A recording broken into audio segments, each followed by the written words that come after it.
ආයිබෝන් සුබ දැසනක් අදත් අපි ඔබෙන් අවසර පතනවා ආරම්භන්නට මෙතෙන් පටන් ඔබේ ජීවිතයට අරුතක් එක් කරන හරිත නාලිකාවේ ජීවිතාර්ථ ආරම්භන්නට ඒ වගේම අපි ඔබට ඇරයුම් කොට සිටිනවා අදත් මේ මොහොතේ පටන් හෝරාවකට ආසන්න කාලයක් ජීවිතාර්ථ සමග එකතු වන්නට අදත් ඔබේ ජීවිතයට වැදගත් යමක් මේ සාකච්ඡාව තුළින් ඉටු කරන්නට ගෙන එන්නට අප බලාපොරොත්තු වෙනවා. ඒ වෙනුවෙන් අප ආරාධනා කොට සිටියා සංජය යද්දිගේ මහතාට හෝ අධ්‍යක්ෂ ප්‍රධාන විධායක නිලධාරී බයෝෆුඩ්ස් පුද්ගලික සමාගමේ ආයිබෝන් කියලා ඔබතුමා පිළිගන්නවා. ආයිබෝන් තමයි. සංජය මහත්මයා මේ දැන් කෙනෙකුට එකවරම හිතෙන්න පුළුවන් දැන් මේ බයෝෆුඩ්ස් පුද්ගලික සමාගමේ ප්‍රධාන විධායක නිලධාරීතුමා අධ්‍යක්ෂතුමා ගෙන්නාගෙන ජීවිතාර්ථ තුල මොනවද අපි කතා බහ කරන්න බලාපොරොත්තු වෙන්නේ කියලා. මේ දවස්වල කොරෝනා හා සමානවම රට තුළ තියෙන ප්‍රධානම මාතෘකාවක් තමයි මේ රසායනික පොහොර භාවිතය ඉවත් කිරීම සහ කාබනික පොහොර භාවිතය හඳුන්වා දීම කියන කාරණාව. මේ සඳහා යෝජනා, චෝදනා, විරුද්ධ මත, පක්ෂග්‍රහ මත මේ කියන සියලුම කාරණාවන් තිබෙනවා රට තුළ සහ ඒවා පිළිබඳව සාකච්ඡා වෙමින් පවතින කාලවකවානුව. කැමති ඔබතුමාගෙන් දැනගන්නට දැන් මේ බයෝෆුඩ්ස් ආයතනයේ ඔබ වැඩ කරන තැනත් සිද්ධ වෙන කාබනික පොහොර භාවිතයෙන් සිදුවෙන මේ ඕගනික් නිෂ්පාදන නැත්නම් විස රසායන වලින් තොර නිෂ්පාදන පිළිබඳව අපි දැනගන්න ලැබෙන. ඉතින් ඔබේ කියවීමට අනුව කාබනික පොහොර භාවිතය සහ රසායනික පොහොර භාවිතය කියන කාරණා දෙක ඔබ කොහොමද දකින්නේ? මුලින්ම කැමති ඔබ මේ පිළිබඳව දැනගන්න. ඔව් දැන් මේක දැන් කාබනික පොහොර භාවිතයෙන් අපිත් එක්ක ගොවි පවුල් 4000 5000ක් විතර දශක ගාණක් තිස්සේ වැඩ කරගෙන යනවා. ඒතකොට කාබනික ගොවිතැන වසවිස නොයදා, ඒ කියන්නේ කෘෂි රසායනික නොයදා කරන්න පුළුවන් කාබනික ගොවිතැන අපිට පේන්න තියෙනවා. දැන් එතනදී මම පොඩ්ඩක් ප්‍රවේශයක් විදිහට ආයතන ගැන පොඩ්ඩක් කිව්වොත් ආචාර්ය සරත් රණවීර මැතිතුමා මේක 1993 බයෝෆුඩ් සමාගම පටන් ගත්තේ. ඒතර අවුරුදු 28ක් තිස්සේ අපි තනිකර කාබනික ආහාර අපේ ගොවි මාතුරුත් එක්ක එකතු වෙලා ඒවා නිෂ්පාදනය කළා. අපේම ෆැක්ටරි වල මෙහි ප්‍රොසෙස් කළා. ඇමරිකාව, යුරෝපය, ජපානය ඇතුළු රටවල් වලට අපනයනය කරන එක තමයි අපි කරන්නේ. ඉතින් එතනදී අපි කුළුබඩු, තේ, පොල්, තව එළවලු වර්ග වගේ දේවල් වියලි විදියටයි ෆ්‍රීස් කරලායි එක්ස්පෝර්ට් කරනවා.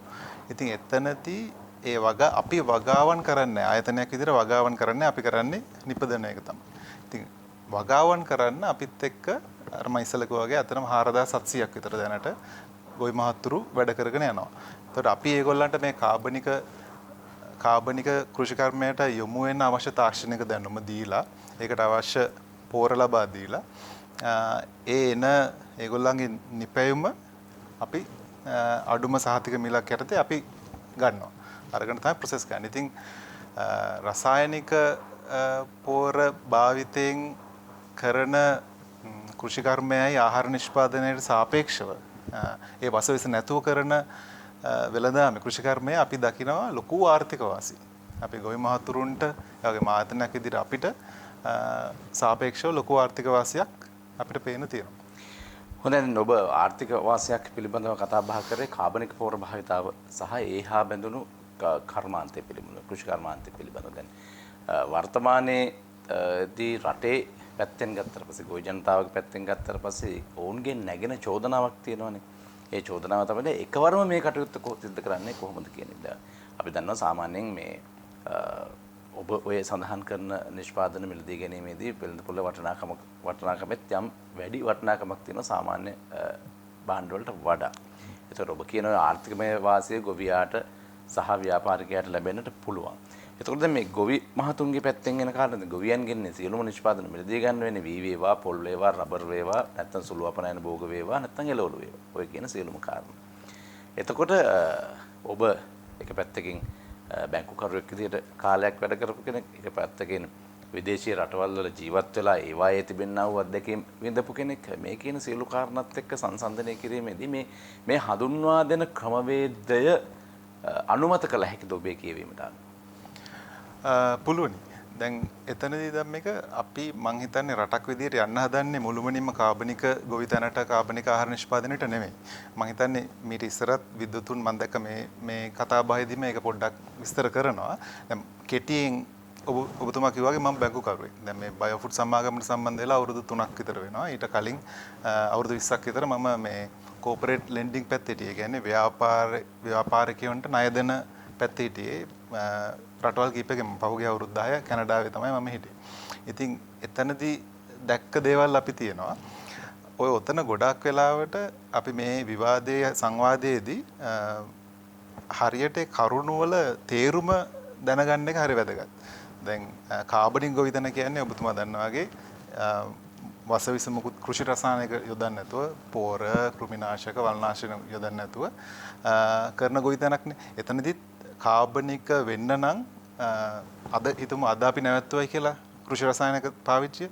එතනදී ඒ ගොවි පොළ පරිසර හිතකාමී ගොවි පොළ. ඊට පස්සේ තව අවුරුදු 2-3ක් යන්න පුළුවන්. මොකද පසේ තියෙනවනේ ඉස්සර දාපු රසායනික සංඝටක. ඒ ඔක්කොම අයින් වෙලා ඊට පස්සේ ඉන්ඩිපෙන්ඩන්ට් කම්පැනියක් ඇවිල්ලා මේක සහතික කරන්න ඕන. ඒතර ලංකාවේ රෙජිස්ටර් වෙච්ච එහෙම සහතික කරන කම්පැනිස් තියෙනවා. ඒගොල්ලෝ ඇවිල්ලා මේක ඕගැනික් සර්ටිෆයිඩ්. කාබනික සහතිකය දුන්නට පස්සේ තමයි අපිට කාබනික කියලා කියන්න පුළුවන්. ඒකට මම හිතන්නේ රටක් විදියට දැන් අපි මුලින්ම යන්න හදන්නේ පාරිසරික. මොකද අර කිව්වා වගේ මේ පරිවර්තන කාලයක් කන්වර්ෂන් පීරියඩ් එකක් තියෙනවනේ. එතනදී දැන් මේක මම හිතන්නේ අපි කෑලි කොටස් දෙකකට ඕක බෙදාගත්තොත් හරි පහසුයි. එකක් තමයි අපනයන භෝග. අපනයන භෝග අපිට අපනයන භෝග වල වැඩි මිලක් ගන්න නම් අර ඕගැනික් සර්ටිෆිකේට් එක අවශ්‍යයි. එතකොට තේ අපි දන්න විදිහට 95ක් විතර ලංකාවේ තේ නිෂ්පාදනය අපනයන කරනවා. සුළු අපනයන භෝග පොල් වලින් හදන පොල් කිරියක වුණත්. ඉතින් ඒ වගේ වලට අපිට ඉලක්කයක් තියාගන්න පුළුවන් නම් අවුරුදු 2-3කින් කාබනික සහතික ගන්නවා. එතකොට ආදායම වැඩි කරලා ලංකාවේ තියෙන ලොකුම ප්‍රශ්න විදේශයේ නෙමෙයි. විදේශයේ වැඩි කරගන්න යනවා. ඒතර අනිත් පැත්තෙන් අපේ වීගෝ විතන. එළවලු පරතුරු. අපි පරිභෝජනයට ගන්න ආහාර ද්‍රව්‍ය වලට අපිට එහෙම අවශ්‍යතාවයක් නැහැ. කියන්නේ සහතිකයක් අවශ්‍ය නැහැනේ. අපි දැන් රටක් විදියට වසවිස ගේන්නේ නැත්නම් ඒ හදන කෑම අපිට ලොකු වියදමක් දාලා වෙනම සහතිකයක් අවශ්‍ය වෙන්නේ නැහැ. ඒවා අපේ පරිභෝජනයට ගන්න පුළුවන්. ඔය විදියට බෙදාගෙන කරන්න යනවා නම් අපිට මේක සාර්ථකයි. දැනටත් මම හිතන්නේ මේ ඔය කියන කාබනික ඒ කියන්නේ වසවිසෙන් තොර ඒ කියන්නේ ඕගනික් ප්‍රොඩක්ට්ස් රට යවනවා නම් මම හිතන්නේ ගුවන්තොටුපොළ ආශ්‍රිතව ඔය කියන සහතිකය ලබා ගැනීම සිද්ධ වෙන්නේ ඒ සඳහා අවශ්‍ය කරන පහසුකම් දැනටත් සපයලා තියෙනවා මම හිතන්නේ. ගොඩක් තියෙනවා. දැන් මේක ඇත්තටම ගොවි පොලේ ඉඳන්ම අපි කියන ට්‍රේසබිලිටි කියලා. ඒ හදන මොන ගොවි පොලේද මේ භාණ්ඩේ හැදුවේ කියන තැන ඉඳන්ම අපිට අන්තිමට පාවිච්චි කරන හිතමු යුරෝපයේ එක්කෙනෙක් මේ අපේ තේ එකක් පාවිච්චි කරනවා කියලා ඒ චේන් එක බලා ගන්න පුළුවන් වෙන විදියක් තියෙනවා මේ කාබනික කෘෂි කර්මාන්තයේ කාබනික ආහාර නිෂ්පාදනයේ. අර කිව්වා වගේ ඒ මුළු process එකම independent companies certify කරනවා. එතකොට ඒක ලංකාවේ අපි සමහර අය මේක දැනුවත් නැහැ මේ කාබනික ඕගැනික් ෆුඩ් කියන එක ලංකාවට අලුත් දෙයක් නෙමෙයි. ඒක අවුරුදු 30ක විතර අතීතයක් ලංකාවට තියෙනවා. දැනටමත් අපි දැන් අපි අපනයනය කරන කෘෂිකාර්මී භෝග වලින් ගිය අවුරුද්දේ මම බැලුවා දත්ත තියෙනවා 13%ක් විතර කාබනික ආහාර තමයි අපනයනය කරලා තියෙන්නේ. අපේ දැනට තියෙන භූමි ප්‍රමාණයෙන් මේ report වෙලා තියෙන විදිහට 2.5ක් විතර සහතික කරන ලද කාබනික වගාවන් තමයි කෙරෙන්නේ 2.5. ඒක පොඩි කියලා හිතන්න පුළුවන්. හැබැයි ආසියාවේ දෙවනියට වැඩිම භූමි ප්‍රමාණය තියෙන්නේ ලංකාවේ. ටිමෝල් තමයි වැඩිම තියෙන 108 ගාණක්. ආසියාව ඇතුළත දෙවනියට 2.5ක් තියෙනවා. හැබැයි 2.5ක් තියෙන මේ ලෑන්ඩ් මාස් එකෙන් අපි 13ක් විතර අපනයන විදියට මේ ඕගැනික් ෆුඩ් වලින් අපිට අපනයනය උපයනවා රටක් විදියට. එතකොට දැන් තේ පැත්තෙන් ගත්තොත් ලෝකේ පළවෙනි ඕගැනික් සර්ටිෆයිඩ් ටී ගාඩන් එක තිබ්බේ ලංකාවේ. දැනටත් ලෝකේ දෙවනියට ඕගැනික් ටී එක්ස්පෝර්ට් කරන්නේ ලංකාවෙන්. ඉතින් අර ලංකාවේ තියෙන ගුණාත්මක අපේ භෝගවල තියෙන ගුණාත්මක භාවය නිසා අනිත් එක ඒකම දැන් ගොඩාක් භෝගවල තියෙන ලොකු විශේෂත්ව. දැන් අපි තේ ගැන ගත්තොත් ඒකේ තියෙන අර ඇන්ටි ඔක්සිඩන්ට් වැඩි, පොලිෆිනෝල් ඒ වගේ සංඝටක ගොඩාක් වැඩි අනිත් රටවල් වලට වඩා විශේෂයෙන් කාබනික තේවල. එතකොට දැන් අපේ කුරුඳු වල අර කැන්සර් හැදෙන කොමරින් කියන එක නැහැ. ඉතින් අපේ ගම්මිරිස් ගත්තොත් ඒකේ තියෙන පයිපරින් කියන සංඝටකයේ වැඩිම ලංකාවේ තියෙන පෙපවල. ඉතින් ඒ වගේ ලොකු ගුණාත්මක භාවයක් තියෙනවා අපේ ආහාර භෝගවල. ඒක තමයි ඔය දියුණු රටවල පාරිභෝගිකයා බලන්නේ. කියන්නේ ලෝක වෙළඳ පොලේ අපේ තේ වලට තියෙන තැන ඔබ කියන්නේ කොළුඳු වලට තියෙන තැන ගම්බිරිස් වලට තියෙන තැන මේ නිෂ්පාදනත් එක්ක ඉහළ තැනක තියෙනවා කියලා ඔබ කියන්නේ. දැනටමත් තියෙනවා. එතකොට ඒක කරෙත් අපි අර කම්පනීස් කීපයක්නේ මේක මෙච්චර කල් කරගෙන ආවේ. අර කිව්වා වගේ උඩුගම් බලා තමයි. මොකද අර අපේ ගොවිපොල්ලක දැන් තේ වගාවේ වසවිස දාන්න නැතුව හැදුවට වටේ පිටේ දානවා නම් අර ක්‍රොස් කන්ටමිනේෂන් කියන ප්‍රශ්නේ තියෙනවානේ. ඉතින් ඒවත් එක්ක මෙච්චර ගමනක් ඇවිල්ලා තිනවා ලංකාවේ කාබනික ආහාර නිෂ්පාදනය සහ වගාව. ඉතින් දැන් මේ රජයෙන් ගත තීරණයත් එක්ක ලොකු ගමනක් යන්න පුළුවන් කියලා බලාපොරොත්තු වෙනවා. හොඳයි දැන් අර ඔබ කිව්වනේ මේ පාරිසරික කෘෂි කර්මාන්තයක් පිළිබඳව අදහසක් කියවුණානේ. ඒ කියන්නේ දැන් මේක මේ එක දෙයක් තව තැනකට ගමන් කිරීමේදී පරිවාස කාලයක් පිළිබඳව සඳහන් කරන්නේ දැන් තියෙන ප්‍රශ්නේ තමයි කාබනික පොහොර වගාවට අකමැති කියන එක නෙමෙයි. ඔබ කිව්වා වගේ මේ වචන අර්ථකථනය කර ගැනීමේදී ඇති වෙන ප්‍රශ්නයක් නේ බැලුවලමට පේන්න තියෙන්නේ. ඒකට කාබනික පොහොර භාවිතාවමද මේ කියන යෝජනාව. එහෙම නැත්නම් අර කියන මේ පාරිසර හිතකාමී කෘෂි කර්මාන්තය සිද්ධ කිරීමද? එතකොට රසායනික පොහොර වලින් අපි මුළුමනින්ම ඉවත් වේ යුත්තේ ඇයි? එහෙමනම් ඉවත් වේ යුතුද? පස ඉල්ලන සරුපසක් නිර්මාණය කරන්න පස ඉල්ලන පොහොර වර්ගය මේකද? ඔන්නෝ කියන ප්‍රශ්න ගණනාවකුත් තියෙනවනේ. දැන් ඔබ වසර 3කට ආසන්න කාලයක් මේ කර්මාන්තයත් එක්කම ගනුදෙනු කරන කෙනෙක්. ඒතකොට මේකත් එක්ක ඔබට හිතන දේ සහ ඔබට හැඟෙන දේ මොකක්ද? ඔව් ඒක හොඳ ප්‍රශ්නයක් දැම්මේ. දැන් මම මේ ගැටලු දිහා බලන විදිය මගේ අර බෑග්ග්‍රවුන්ඩ් එකත් එක්ක දැන් මම බැංකුකරුවෙන්නේ. දැන් අපි සාමාන්‍යයෙන් ආයතනයකට ඒගොල්ලන්ගේ මේ වර්ධනය සඳහා අපි ඇඩ්වයිස් කරනකොට ක්‍රම දෙකක් තියෙනවා. එකක් තමයි දැන් ඒක කම්පැනියකට පුළුවන් ඕනනම් ඉක්මනට වර්ධනය වෙන්න තව ඒ වගේ කම්පැනියක් හරි ඒ තමන්ට අවශ්‍ය කම්පැනියක් මිලදීලා ගන්න පුළුවන්. නැත්නම් ෆැක්ටරියක් දාන්න ඕන නම් තමන් ෆැක්ටරියක් හිමීට පටන් කරනකොට ෆැක්ටරියක් තියෙන ආයතනයක් සල්ලි වලට ගන්න පුළුවන්. ඇක්වයර් ගන්න පුළුවන්. එහෙම කරොත් අර ඉක්මනට growth එකක් ගන්න පුළුවන්. එහෙම නැත්නම් අනිත් ඔප්ෂන් එකේ තියෙන්නේ අර phase out කරලා අවුරුදු කිහිපයකින් තමන්ගේම ෆැක්ටරියක් හදාගෙන එතනට යන එක. ඒක ක්‍රම දෙකක්. ඒ ක්‍රම දෙකේම වාසිය අවාසි තියෙනවා. ඒ දෙකේම මම දැක්ක විදිහට බැංකුකරුවෙක් විදිහට සාර්ථකත්වය රඳා පවතින්නේ ඒ අර වෙනස කළමනාකරණය කරන විදිහ අනුව. චේන්ජ් මැනේජ්මන්ට් එක අනුව. දැන් මෙතනදී අපි අපේ රටේ නායක ජනාධිපතිතුමා තීරණයක් කරන් තිනවා වසවිස ගේන එක නවත්තනයි කියලා එකපාරට. එහෙම පරිවාස කාලයක් නැතුව. එතකොට දැන් ඒක අපිට කරන්න පුළුවන්. ඒකෙත් දැන් වාසිය අවාසි තියෙනවා. දැන් අවාසි තමයි අපිට පේන්නේ. එළියේ උද්ඝෝෂණය කරනවා. ඒ අර එකපාරට මිනිස්සුන්ගේ මේ මානසික තත්ත්වයකට හදාගන්න අමාරුයි නේ. ඒක සාමාන්‍යයෙන් මිනිස් ස්වභාවයෙන් අවුරුදු 60 70ක් කරපු දෙයක් එකපාරට වෙනස් කරනකොට ඒ ප්‍රශ්නේ තියෙනවා. හැබැයි අනිත් පැත්තේ වාසිත් තියෙනවා. දැන් වාසි තමයි අර අපි ඉස්සෙල්ලා කතා කරා වගේ මේ පරිවර්තනයෙන් ආර්ථික වාසි ලබන්නම් අපි කාබනික සහතිකයට යන්න ඕන අඩු ගන්න අපන යන භෝග වලට.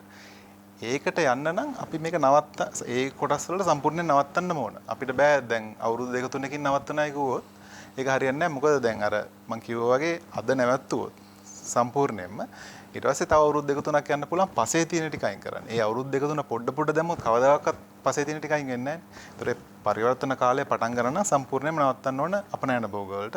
එතකොට තමයි අපිට සහතිකයකට යන්න පුළුවන්. එතකොට තමයි අපිට ආදායම් වැඩි කරගන්න පුළුවන්. ආර්ථිකව ඒක තමයි මේ feasible. එතකොට අනිත් පැත්තෙන් මගේ මේ හොඳ මිත්‍රයෙක් ડોක්ටර් කෙනෙක් කිව්වා ඔය පොඩ නවත්තන එක ගැන වසවිස ගැන. ඉතින් කිව්වා අපි දැන් මගේ ළමයින්ට කැම දෙනකොට හරි තව අවුරුදු 2-3ක් වසවිස පොඩ දීලා අපි මේක කරනවද නැත්නම් මේක වසවිසක් තියෙනවා මේක හානියක් තියෙනවා කියලා දන්නවනම් අපි දැම්ම නවත්තන්න ඕනද? ඒක පැත්තක්. ඉතින් අර සෞඛ්‍ය පැත්තෙන් පරිසර හානිය පැත්තෙන් ගත්තාම අපනයන භෝග විතරනේ ලංකාවේ අපේ වීගෝ විතන වගේ දේවල් උනත් අපිට මේක ඉක්මනට නවත්තන්න පුළුවන් නම් හොඳයි. ඔතන තියෙන්නේ නවත්තලා මං හිතන්නේ අර නැවැත්තුවාට පස්සේ වෙන ආර්ථික හානි ගැන තමයි අපි හැමෝම බය. ගොවියා රටක් විදියට නැත්නම් ගොවි මහත්තුරු විදියට ওই බය තියෙන එකනේ. ඒක නැවැත්තුවාට පස්සේ ඒකට හරියන්න පෝර තියෙයිද? ඒ පෝර වලින් අස්සන්න අඩු වෙයිද? අන්න ඒ කාරණා තමයි අපි කතා කරන්න ඕනේ. නෑ ඒක තමයි දැන් ඔබ ඒ ප්‍රොජෙක්ට් අපි ඔක දිගුවක් විදිහට ඉදිරියට කතා කරොත් දැන් ගොවියන්ට තියෙන ප්‍රශ්නේ තමයි ගොවියන්ට හුරු වෙච්ච දේ. අර අපි කියන්නේ හුරු වෙච්ච දේනේ. දැන් ගොවිය හුරු වෙලා තියෙන්නේ රසායනික පොහොර වලට. ඒතකොට ඒ අය කන්න දෙක වගා කිරීමේදී යල මහ කියන කන්න දෙක වගා කිරීමේදී අපේක්ෂිත අස්වැන්නක් තියෙනවා. ඒතකොට ඒ අපේක්ෂිත අස්වැන්නට ඕන් අර කියන පොහොර භාවිතාව තමයි සිද්ධ කරන්නේ සහ කෘෂි රසායනික වර්ග. එතකොට ඒ අය මුළු ජීවිතේම තමන්ගේ දරු පවුල් බලා ගැනීම දක්වා දරුවන්ගේ අධ්‍යාපනය දක්වා තමන්ගේ බෙහෙත් සහ දෛනික වියදම් මේ කියන සියලුම කාරණා තීන්දුව වෙන්නේ ඔය කියන කර්මාන්තයේ මත නම් ඔය කියන ගොවිතැන මත නම් කෙනෙක් බය වෙන එක අසාධාරණයි කියලාද ඔබ කියන්නේ? නෑ අසාධාරණ නෑ. ඒකේ එතන තියෙන්නේ කාරණා දෙකක්. එකක් දැනුවත් වීම. ඒ කියන්නේ තියෙන හානියයි මෙච්චර කල් වෙලා තියෙන අපිට වෙලා තියෙන හානියයි මේකෙන් කරන ක්‍රමවේදය ඒගොල්ලන් දැනුවත් කරන්න ඕනේ. එතනදී රජයේ මැදිහත් වීම විශේෂයෙන් බලපාන කුඩා ගොවියන්ට. දැන් ආයතන මට්ටමින් ගත්තොත් දැන් අපි තේ ගත්තොත් ලොකු ප්ලාන්ටේෂන් තියෙනවා. ඒවා ඒක බිස්නස් මොඩල් එකේ චේන්ජ් එකක්. ඒකට අවුරුදු දෙක තුනක අපි ඕන දෙයක් මොකක් හරි ඉන්වෙස්ට්මන්ට් එකක් කරනකොට දැන් මේක අවුරුදු 5ක විතර අර ෆීසිබිලිටි ස්ටඩි එකක් කරනවානේ. අන්න ඒ වගේ දැන් මෙතනදී මුලින් අපිට වියදමක් ඇයි අර නැති නිසරු වෙලා ගිය දින පස්ස සකස් කරලා ගන්න. ඕගැනික් සහතිකයක් ගන්න. ඒ වෙනකන් යන වියදම ඊට පස්සේ අපිට රිකවර් ගන්න පුළුවන් අවුරුදු දෙක තුනකට පස්සේ. එතකොට ඒ පීරියඩ් එක අරගෙන ෆීසිබිලිටි ස්ටඩි එකක් කරලා ඒ වලට යන්න පුළුවන්. ඒතර කුඩා ගොවියොන්ට මොකක් හරි මේ පරිවර්තන කාලයේදී ආදායම අඩුවක් වුණොත් ඒක රජයේ මැදිහත් වීමක් අනිවාර්යෙන් අවශ්‍ය වෙනවා. මම හිතන්නේ මේ වෙලාවේ ගොවි මහතුරු බලාපොරොත්තු වෙන්නේ එහෙම වෙනවයි කියන ක්‍රියාදාමයක්. දැන් එහෙම මැදිහත් වීම පිළිබඳව උන් අපේක්ෂා කරනවා කියන විදිහට. ඒ මැදිහත් වීම දැන් මම හිතන්නේ ජනාධිපතිතුමා මුලින්ම මේක කියනකොට කිව්වා. එහෙනම් මැදිහත් වීමක් ඉස්සරහා හදිසියත් අඩු වුණොත් අපි රජයක් විදිහට ඒක බලා ගන්නවා කියලා. හැබැයි දැන් මට පේන්නේ ගොවි මහතුරු බලාපොරොත්තු වෙන්නේ ඒක කරන්න සූදානමක්. ඒ කියන්නේ ක්‍රියාදාමයක් තියෙන බෑ. එතකොට දකින්නේ මේ දෙයක් ඉස්සරහට වෙයි කියලා. ඒක එක පැත්තක්. අනිත් පැත්ත තමයි අපි මේ පරිවර්තනයේදී ප්‍රධානම අංගයක් තමයි දැන් මේක මේ දැන් කෘෂි රසායන පාවිච්චි කරන්නේ නැතුණාම විශේෂයෙන්ම පෝර සින්තටික් ෆර්ටිලයිසර් කියන්නේ මේ රසායනික පෝර පාවිච්චි කරන්නේ නැති වුණාට පස්සේ මොකද තියෙන විකල්පේ? ඒක කොම්පෝස්ට් නෙමෙයි කියලා මම හිතන්නේ දැන් හැමෝම දන්නවා. අර ඒ කාලේ කතාවක් තිබ්බා කොම්පෝස්ට් වලින් දාලා තමයි මේක හදන්න දන්නේ. ඉතින් ගොඩක් අය බය වුණා මේ හෙක්ටරයකට ටොන් 5000ක් විතර ටොන් 5ක් විතර ගෙනල්ලා දාන්නේ කොහොමද? එහෙම කියලා. අනිත් එකකින් අස්වැන්නක් ලැබෙන්නේ නැහැ කියන එක අපි පිළිගන්නවා. රසායනික පෝර වගේ. හැබැයි දැන් හැමෝම දන්නවා අපි දැන් කතා කරන්නේ විකල්පය තමයි ජෛව පොහොර. ඒ කියන්නේ ශුද්ධ ජීවීන් අඩංගු දියුණු කරන ලද ස්වභාවික විදිහට හදපු ලංකාවේ හදපු පොහොර. ඉතින් ඒ පොහොර පාවිච්චි කරපු අපේ ගොවියෝ අපි ගත්ත ප්‍රතිඵල දැක්කා. අපි දැක්කේ නෑ එහෙම අස්වැන්නේ අඩුවීමක් තියෙනවා. අස්වැන්නේ දැන් සාමාන්‍ය ලෝකෙම ගත්තත් මේ රිසර්ච් පේපර්ස් තියෙනවා. ඒක ඇත්තට හොඳ රිසර්ච් එකක් කරලා තියෙනවා USDA කියන එකේ දැන් ඇමරිකාවේ ඇග්‍රිකල්චර් ඩිපාර්ට්මන්ට් එකේ වෙබ්සයිට් එකේ තියෙන ඕනෙක කෙනෙකුට බලන්න පුළුවන්. අර වොෂින්ටන් යුනිවර්සිටි එකත් එක්ක එකතු වෙලා ඒගොල්ලෝ කරා අවුරුදු 40ක දත්ත ඇනලයිස් කරලා බැලුවා. ඒ මහද්වීප පහේම භෝග 55ක. එතනදී දැක්ක දේ තමයි අඩුවක් වෙනවා නම් අඩුවක් වෙලා තියෙන්නේ අස්වැන්නේ 5%යි 18%යි අතර. ඊට වඩා වෙලා නැහැ. ඒකත් අර හොඳ විශේෂ ජෛව පොහොර පාවිච්චි නැතු. මොකද ජෛව පොහොර කියන එක අපි මේ කතා කරන ජෛව පොහොර එච්චර අතීතයක් තියෙන දෙයක් නෙමෙයි. දැන් අපේ අර ජපානයේ තිබ්බ EM ටෙක්නොලොජි එක, ඉෆෙක්ටිව් මයික්‍රෝබියල් ටෙක්නොලොජි එක තිබ්බා. හැබැයි මේ තමන්ගේ දේශීය ලංකාවේ නම් ලංකාවේ ඉන්න හිතකර ශුද්ධ ජීවීන් අවශ්‍ය ශුද්ධ ජීවීන් එකතු කරගෙන හදන ජෛව පොහොර කියන එක මේ ළඟදී දැන් කතා වෙන දෙයක්. ඉතින් ලංකාවේ මම විශේෂයෙන් දැක්කා ඇත්තට කැනඩාවේවත් දැක්ක නැති දෙයක්. ඒ ජෛව පොහොර වල සාර්ථකත්වය. ඒක ගොඩක් වෙලා අපේ පසේ වෙනසයි දේශගුණය වෙනසයි නිසා වෙන්න පුළුවන්. මේක ඉතින් මම බෞද්ධයෙක් විදිහට විශ්වාස කරන බුද්ධානුභාවයෙන් තියෙන රටක් නෙමෙයි. මේ පසේ විශේෂත්වයක් තියෙනවා. ඒතකොට දැන් අර වෙන රටවල් වල වින්ටර් එකක් හරහා මාස 5ක් 6ක් විතරක් වවන්න පුළුවන් තියෙන තත්ත්වවල ශුද්ධ ජීවීන්ට තියෙන බලපෑමයි අපේ රටේ මේ කාලයක් තිස්සේ විකාශනය වෙච්ච ශුද්ධ ජීවීන්ගේ වෙනසක් තියෙනවා. ඉතින් ඒ මගෙන් හොඳ පැත්තට. ලංකාවේ ඒ වගේ ශුද්ධ ජීවීන් පාවිච්චි කරලා තියෙන ජෛව පොහොර වලින් එහෙම ලොකු හානියක් වෙන්නේ නැතුව කරගන්න පුළුවන්. ඇත්තට අපේ තේ වගාවේ වී වගාවේ විශේෂයෙන්ම අපිත් එක්ක ඉන්න ගොවි මහත්තුරුන්ගේ අපි දත් අරන් බැලුවාම අස්වැන්න වැඩි වෙලක් තියෙනවා. රසායනික පොහොර දැම්මට වඩා.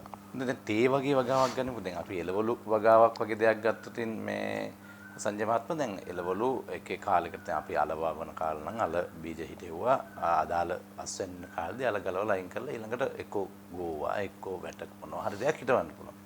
දැන් තේ රබර් පොල් වගේ දේවල් ගත්තොත් එන් සහ සුළු අපනයන බෝ වගේ දේවල් ගත්තොත් මේවා දිගු කාලීන මේ නිෂ්පාදන. ඒ කියන්නේ තේ පැල හිටවූ තේ වලින් දළු කඩන මට්ටමට එනකොට අවුරුදු ගණනාවක් යනවා. දැන් ඒ වගේ තැනකදී ඔය කියන වෙනස, ඔය කියන චේන්ජ් එක කරද්දී, ඔය කියන ආදේශනය සිද්ධ කරද්දී දැන් තේ වගේ වකාවකදී කොහොමද ඔය පසේ පරිවාස කාලය කියන එක තීරණය කරගන්නේ? ඔය පස අනුව දැන් එතනත් පසේ දැන් අපි සාමාන්‍යයෙන් මේ පෝර යොදන්න පටන් ගන්න ඉස්සෙල්ලා pH එක බලනවා. පසේ තියෙන ආම්ලිකතාවය බලනවා. ඔබතුමා දන්නේ නැති ලංකාවේ ඉතින් මේ පාවිච්චි කරපු රසායනික ද්‍රව්‍යات එක්ක ඒ pH එකේ ලොකු අඩුවීමක් තියෙනවා. ඩොලොමයිට් දාලා වැඩි කරගන්නේ අපි කොහොමද දාන්නේ කෘෂි රසායනික. ඉතින් ඒ සමහර පැති තියෙන අපිත් එක්ක එකතු වෙච්ච ගොවියෝ හිටියා. ඒගොල්ලෝ එච්චර පෝර දාලා නැහැ. රසායනික ද්‍රව්‍ය දාලා නැහැ. මොකද එච්චර වියදමක් දරන්න ඒගොල්ලන්ට කැමැත්තක් තිබිලා නැහැ. අස්සන්න අඩුවෙන් තමයි ඉඳලා තියෙන්නේ. ඉතින් ඒ වගේ පස්වල ලේසියෙන් කෙටි කාලයකින්ම කාබනික ගොවිතැනට මාරු වෙන්න පුළුවන්. ඒ කියන්නේ සහතිකකරණයටම යන්න පුළුවන් ඉක්මනටම. මොකද මේ පසේ වැඩි හානියක් කළා නැති නිසා. හැබැයි දැන් එහෙම කරපු නිකන් ලොකු ප්ලාන්ටේෂන් ගත්තොත්, කමර්ෂල් ප්ලාන්ටේෂන් ගත්තොත් කාලයක් තිස්සේ මේක ගොඩාක් NPK තව ග්ලයිෆොසේට් වගේ ඒවා දැන් ඔය අපි කතා කරන රසායනික පෝරට වඩා හානියක් තියෙන ඒවා තමයි ඔය අපි කතා කරපු මේ වල්නාශක ග්ලයිෆොසේට් වගේ ඒවා. ඉතින් ඒවා පාවිච්චි කරලා විනාශ වෙච්ච පසක් වෙනස් කරනකොට කාලයක් ගත වෙන්න පුළුවන්. එතකොට දැන් සාමාන්‍යයෙන් ඕගැනික් ස්ටෑන්ඩඩ්ස් වල තියෙන අවුරුදු 3ක් කියලා. අවුරුදු 3ක් යනවා මේ පසේ තියෙන සංඝටක අයින් කරගන්න. අපි අද නවත්තලා ඉවරලා කාබනික ද්‍රව්‍ය දාන්න පටන් ගත්තා අවුරුදු 3ක්. ඉතින් සමහරට ඊට කලින් වෙන්නත් පුළුවන්. ඉතින් අවුරුදු 3ක් ඇතුළත අපිට ඒ සම්පූර්ණයෙන්ම ඒ රසායනික ද්‍රව්‍ය සංඝටක අයින් කරගෙන ඕගැනික් සර්ටිෆිකේට් එකට යන්න පුළුවන් තේවල.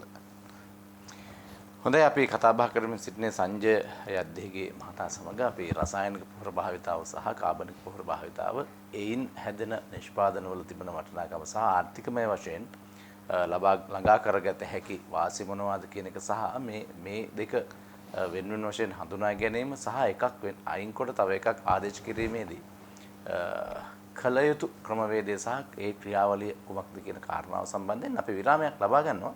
විරාමයෙන් පසු යලිත් මුණ ගැහෙනවා ජීවිතාර්ථ සමග.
විරාමෙන් පසුව යලිත් ජීවිතාර්ථ සමග අපි කතා බහ කරමින් සිටින්නේ අධ්‍යක්ෂ ප්‍රධාන විධායක නිලධාරී බයෝෆුඩ්ස් පුද්ගලික සමාගමේ සංජය යද්දේගේ මහතා සමග මේ කාබනික පොහොර සහ රසායනික පොහොර පිළිබඳව ඒවා භාවිතාව පිළිබඳව ඒවායේ තියෙනා වූ හොඳ නරක සහ අනිකුත් සියලු කාරණා පිළිබඳව දැන් මේ සංජය මහත්මයා මේ විරාමය ලබා ගන්නට කලින් අපි කතා බහ කරේ අතරම දැන් මේ නිෂ්පාදනය මේ පොහොර භාවිතා කිරීමේදී ගොවීන්ගේ පැත්තෙන් තියෙන ප්‍රශ්නයක් පිළිබඳව ඒ කියන්නේ මේ තේ වගේ වගාවක් ගත්තොත් දිගු කාලීන වගාවක් ඒ වගේ එකදී කොහොමද මේ වෙනස අර තියෙන කාලය ඉතුරු ගන්න දැන් අතර මේ එළවලු ගොවින් ගත්තට පස්සේ වැලිමඩ නුවර එළිය බොරලන්දෝ ඔය පැත්ත ගත්තත් ආයෙ මාතර දඹුල්ල පැත්ත වගේ ගත්තත් ඒගොල්ලන්ගේ එකක් ගලනකොට තව එකක් ඒගොල්ලෝ බීජ හිටවන්නේ සූදානම් කරලා තියෙන දැන් අතර තේ රබර් පොල් වගේ දේවල් ගත්තට පස්සේ එහෙම කරන්න බෑ. එතකොට දැන් ලෝක වෙළඳපොළ ගත්තට පස්සේ අපේ තේ පිළිබඳව අපේ ඔබ කියන විදිහට ගත්තට පස්සේ මේ ඕගනික් එළවලු වලට තේ වලට සහ අනිකුත් දේවල් වලට ලොකු ඉල්ලුමක් තියෙනවා. සහ සමහර වෙලාවට ওই ඉල්ලුමට සරලන සැපයුමක් අපිට දෙන්න බැරි වෙන්නත් පුළුවන්. ඒ වෙලාවේ ආර්ථිකමය වටිනාකමත් සහ විදේශ විනිමයට විදේශ විනිමය අපේ ප්‍රමාණයට යම් ඍජු දායකත්වයක් ලබා දෙන කාරණා වෙන්න පුළුවන්. දැන් ආර්ථික විද්‍යාව පිළිබඳවත් ඔබේ පැත්තෙන් ඔබේ සමගත් ගනුදෙනු කරන නිසා දැන් අපි මේ වෙලාවේදී ගොවි ජනතාව පොළඹවා ගැනීම කියන කාරණාව සිද්ධ කළ යුතුමනේ. රටේ ප්‍රධාන පුරවැසියා විදිහට ජනාධිපතිවරයාගේ කැබිනට් පත්‍රිකාව යොමු කරන්නෙම සහ යොමු කරමින් ඔහු කරන ප්‍රකාශය තමයි ලෝකයේ මේ කාබනික පොහොර භාවිතා වන මුළුමනින්ම කාබනික පොහොර භාවිතා වන ලෝකයේ පළමු රට බවට පරිවර්තනය කිරීමේ මුඛ්‍ය පරමාර්ථය පෙරදැඩිව තමයි මේ කැබිනට් පත්‍රිකාව යොමු කරන්න කියන කාරණා. එතකොට ඒ වෙනුවෙන් අවශ්‍ය කරන්නා වූ සංශෝධනයන් ප්‍රතිපත්ති ක්‍රියා සැලසුම් කිරීම සහ ඒවා ක්‍රියාත්මක කිරීම කියන කාරණාව දැන් වෙමින් තිබෙනවා.